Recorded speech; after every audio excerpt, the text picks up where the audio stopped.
Well, I've made it down to the river. Now I have to cross it. And I'm sitting here contemplating whether or not I should do that. It's a little deep right here in front of me. Well, I've made my first couple steps into the river. The water is almost up to my knees, at least right here. But right there where that big rock is, it's pretty shallow.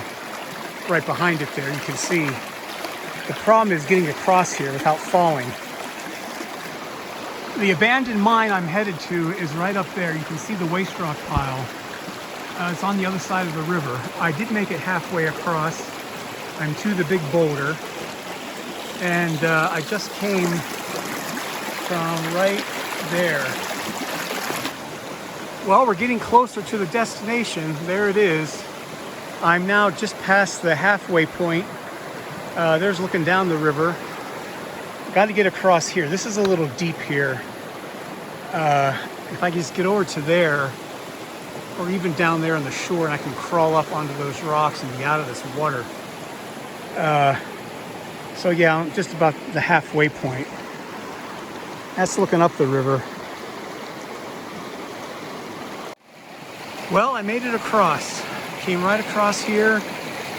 Well, I tell you, like right about there in the center of the screen, when I went to lift my leg up to take another step, the current of the water was pretty strong and almost knocked me over. So no kidding when that sign at the trailhead said Swift River, or whatever it said, Swift Water. But anyway, yeah, I'm down here in this gorge, and that's looking up the gorge, and it's both sides are towering cliff faces.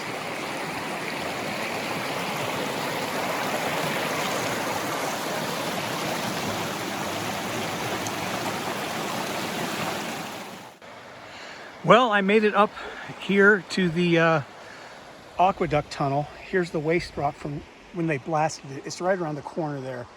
I believe it's open. We'll find out momentarily. But looking across the ravine, you see that opening over there? I was down here 5 years ago, and that was also part of the aqueduct tunnel. That actually goes all the way through the hill and comes out the other side, and I walked the entire thing. I hiked down to the other side of the ridge and came towards this way, and I looked out right there. And from what I can remember researching this, nobody really knows what this aqueduct was for or who built it or what. It seemed to be something they started a long time ago and just never finished. But anyway, here's looking around back up the gorge again. Such a nice view. The shade is slowly disappearing as the sun gets higher in the sky. So when I cross the river on the return, I'll probably be hiking in full sun, maybe. So to the left of the aqueduct tunnel entrance is this little timbered opening that just goes in there a couple feet. I bet that was probably where they stored the dynamite when they were blasting these tunnels. That's my guess. It's kind of small for a dynamite locker, but that's what I'm thinking. I can't imagine what else that would have been used for. So here are remnants of a wooden platform outside the entrance, and to my right is the waste rock pile. This is an enormous waste rock pile. By looking at this, now that I'm here, I bet the tunnel we're about to explore is longer than that one was. If I can remember correctly, I would say that's not more than 150 feet, maybe 200 at the most, if even that, but this looks like a much more substantial waste rock pile. So let's check this out. So again, this was not an abandoned mine. This was supposed to be an aqueduct tunnel. Yeah, it is. Oh my, look at that. It was never used for that as far as I know. They put a lot of work into this and never really amounted to anything. Cross ties for ore cart tracks. Now, you know, maybe they did mine in here, or maybe these were just for tracks to get the blasted rock out. I don't think these were actual mines. It was supposed to be an aqueduct tunnel, but it resembles a mine, obviously.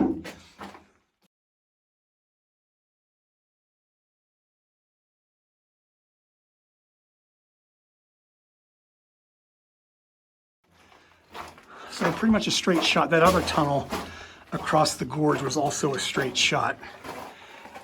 Went straight through in a straight line. And these timbers are interesting. They still look pretty new.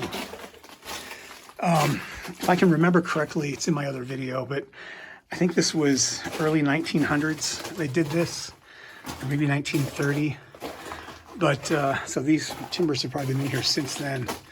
But they just are so well preserved because these mines and tunnels are so arid and dry. Boy, it does make it hard to walk, so I see why somebody put some boards here. It's hard to step over these. So let's use the board. Yeah, it makes it a little easier. Yeah, these boards are not nailed in place. So they popped up when you step on the end of it, and then it pops back down when you reach the other side. It just keeps going. Here's looking back towards the portal. I'm about, I don't know, a little less than 100 feet in.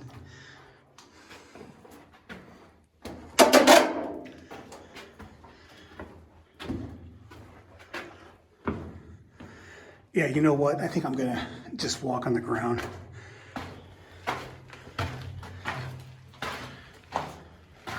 It's a little easier, to be quite honest. Probably cross over here. So I don't know where this other tunnel, the end of this tunnel was supposed to come out at.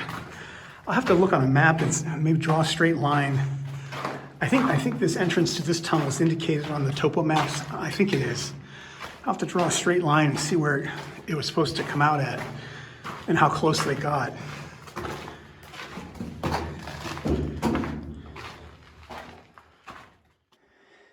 Yeah, I just noticed here on the cross ties, you can see the railroad spikes that were used to hold the tracks in place when the tracks were here. You can see the track mark, and then some kind of nail or bolt probably went in right there. That's a square-shaped hole, and then the rail was guided by that railroad spike.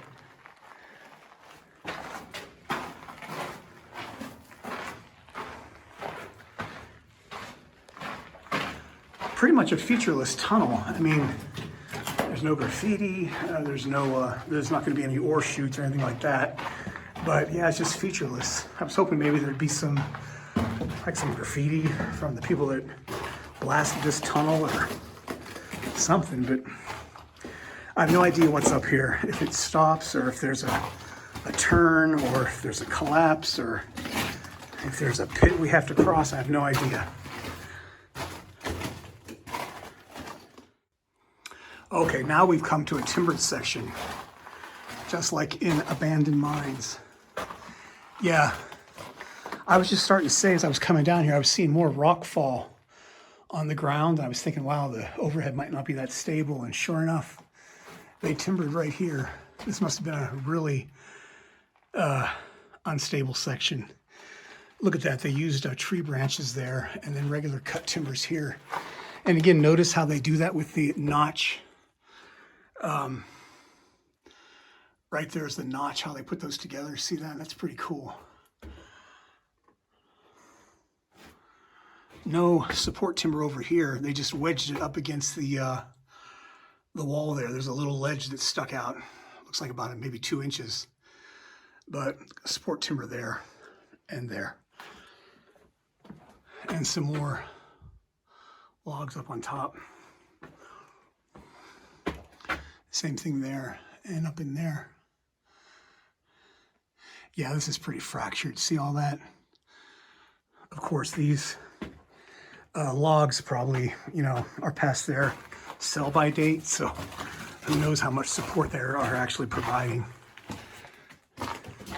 Yeah, they stuck in some lumber there. Kind of shoved it in there vertically. Oh yeah, look at that. That's fractured.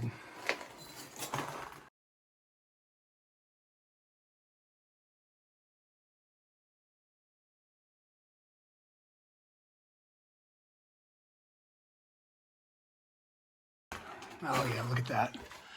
That's fractured. And then one more arch right here.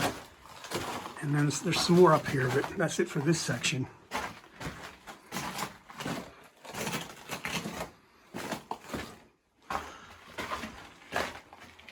Yeah, pretty crazy ceiling.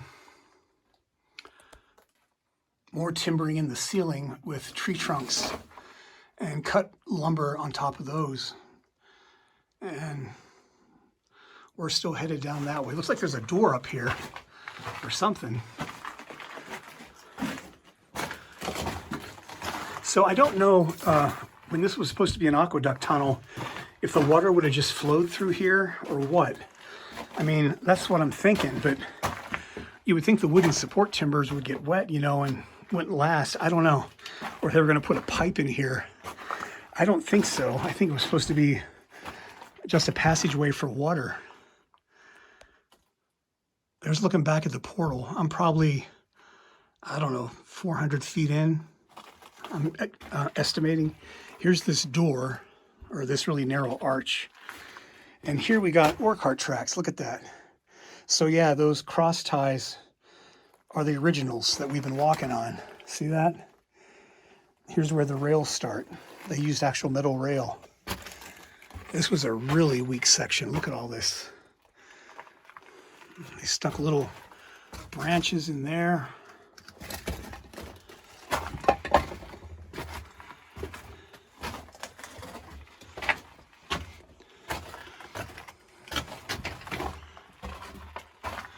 Look at those tracks. They're in really good condition.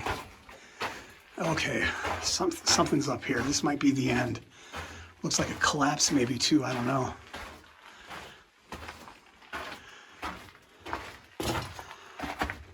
More impressive timbering.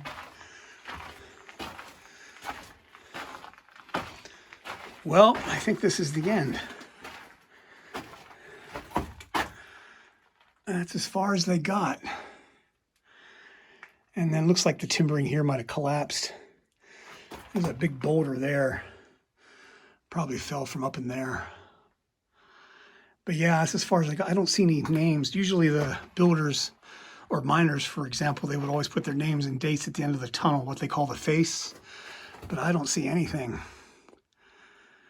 down there. Wow, it's pretty amazing. Some pretty big lumber was dragged in here, and pretty much all for nothing, because like I said, this was never utilized as a aqueduct. Water never flowed through here like it was supposed to, from what I know. They would have had to make some kind of a bridge from the tunnel that's on the opposite side of the gorge, or some kind of conveyance, like a flume maybe. But yeah, check out that video from 4 or 5 years ago, the aqueduct. Now that I'm thinking about it, on the other side, I think there was some remnants of some kind of structure, maybe a flume, I can't remember. But yeah, at the entrance to the aqueduct on that side, there was some kind of wooden gate or something they had built, like a water gate thing. So anyway, there'll be a link to that video at the end of this video, or if not, I'll put one in the description. But yeah, I'd say it's about 500 feet here, something like that, maybe 400. But definitely worth the hike, that's for sure. So I'm about to cross back over the river. Now that the sun is up, boy, it makes it a lot easier to see the rocks and boulders that are submerged under the water. Coming across in the shade like I did earlier this morning was kind of difficult to see where my feet were going. So anyway, that's a wrap.